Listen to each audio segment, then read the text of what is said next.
What are you doing? Don't do that stuff. It's not fun.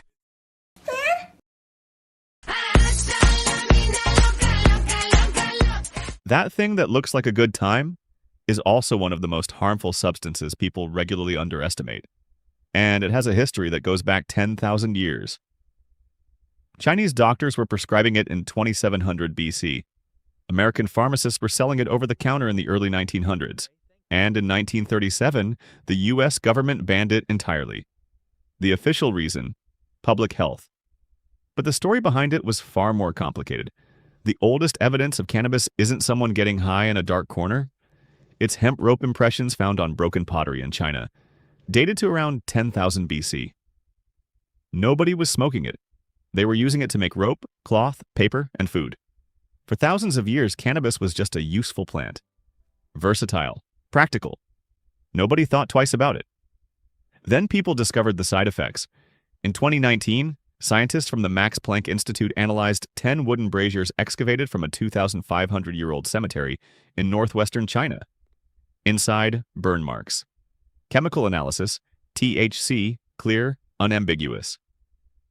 This was the first direct physical evidence that people were burning cannabis to inhale its smoke. During burial ceremonies on the Pamir Plateau, 2,500 years ago. They weren't doing it recreationally.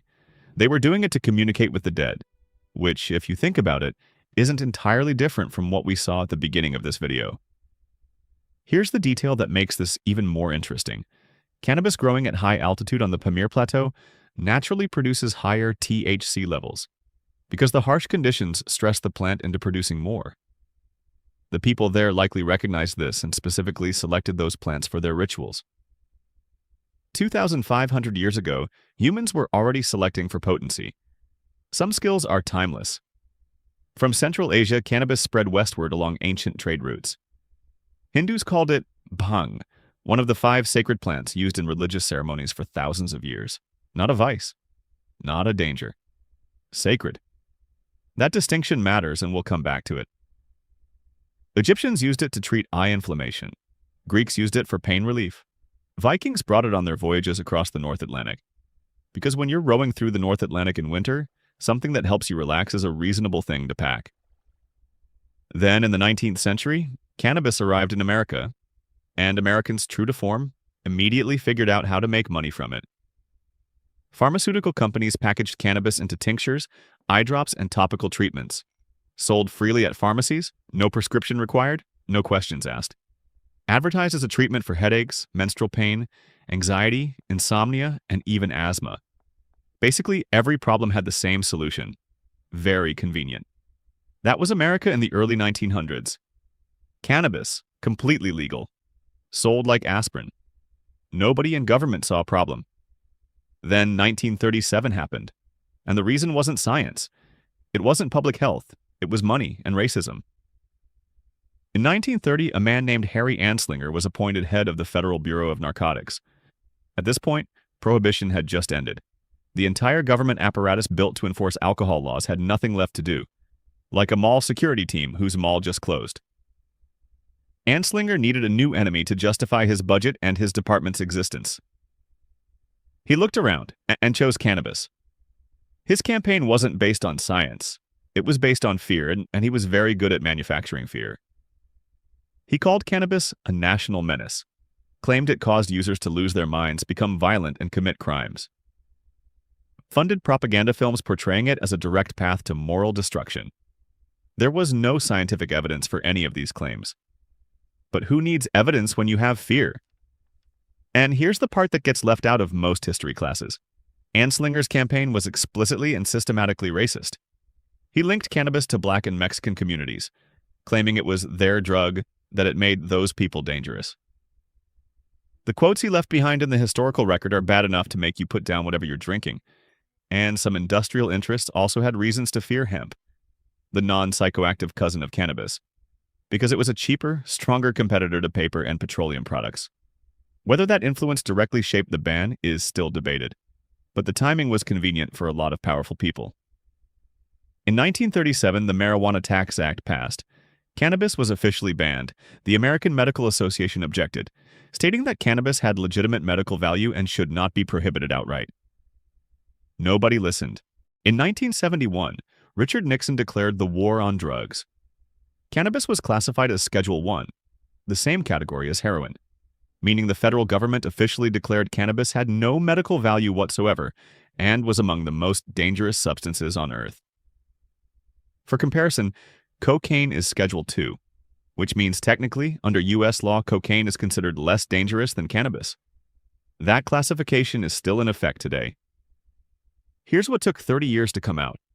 John Ehrlichman, Nixon's domestic policy chief and one of his closest advisors, admitted in a 1994 interview that the real targets of the war on drugs were never actually drugs. According to Ehrlichman, the thinking was, we knew we couldn't make it illegal to be against the war or to be black.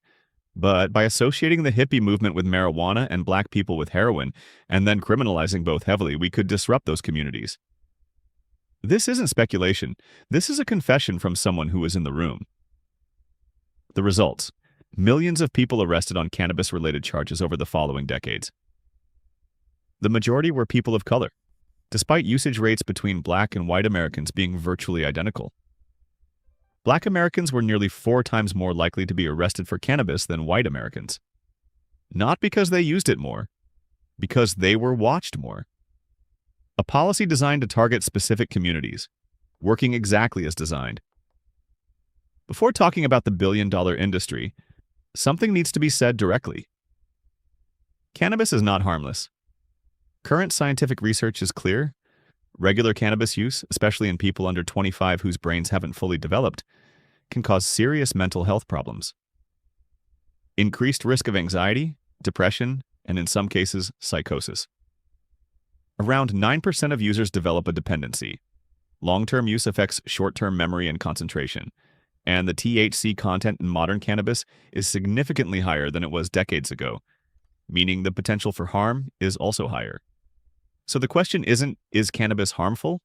The answer is yes.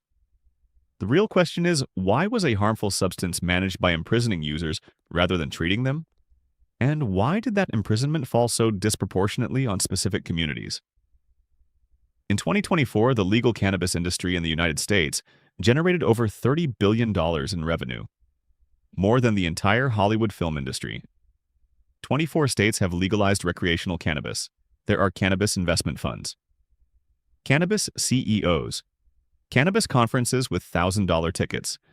And while suited executives are signing million-dollar deals and posing with their products, tens of thousands of people are still sitting in prison on cannabis convictions from previous decades. Convictions for things that, in many states, are no longer crimes. The wealthy are getting rich from legal cannabis. The poor are still in prison for illegal cannabis. And most of the people in prison are people of color, exactly as the system was originally designed. The thing that was once declared the most dangerous substance in America is now sold in clean, well-lit stores with uniformed staff and purple LED lighting. The history of cannabis isn't the history of a plant. It's the history of who gets to decide what's legal, and who pays the price when the answer changes.